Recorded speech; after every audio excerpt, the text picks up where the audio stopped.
April மாதம் 23ஆம் தேதி Ezra புத்தகம் 6வது அதிகாரம் 7-8 வசனங்களும் மீண்டும் 14-20 வசனங்கள். ஏனென்றால் கோவிலுடைய பணி தடைப்பட்டது. அந்த வேளையில் தாரியு மன்னன் மீண்டும் கட்டளையிடுகிறான், கோவில் பணி இந்த இடத்தில் தடை செய்யக்கூடாது, அதற்குரிய பொருட்கள் செலவுகள் எல்லாவற்றையும் அரச கருவூலத்திலிருந்து கொடுக்கப்பட வேண்டும். நபுகத்நேச்சார் கோயிலிருந்து கொண்டு சென்ற எல்லா பொருட்களையும் கூட திருப்பி கொடுக்கப்பட வேண்டும், அந்த இடத்தில் வைக்கப்படும் என்று சொல்லப்பட்டிருக்கிறது. மீண்டும் அந்த ஆலயத்தை கட்டி எழுப்புங்கள் என்று அவர்கள் கட்டளையிடப்படுகிறார்.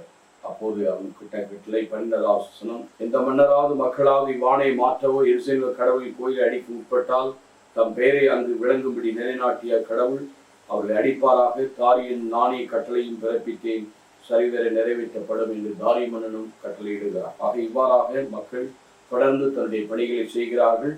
பிறகு தேவாலயத்தை கட்டி பாஸ்கா விழாவை இறுதியாக கொண்டாடுகிறார்கள் என்பதுதான் 20வது வசனம் குறிப்பிடுகிறது.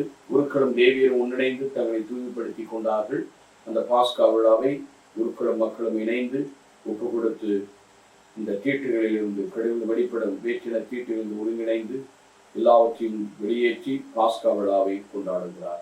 எனக்கு அருமையானவர்களே, இன்றைக்கு ஒருவேளை நம்முடைய வாழ்வை ஆண்டவருக்குள் வளர ஆண்டவர் கட்டி எழுப்ப தடைப்படாக இருக்கலாம்.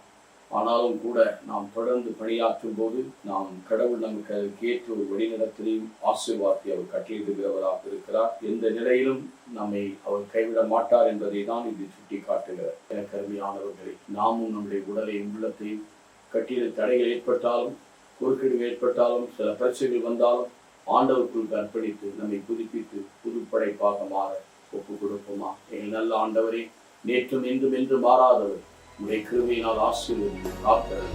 நல்ல பிதாவே, ஆமென்.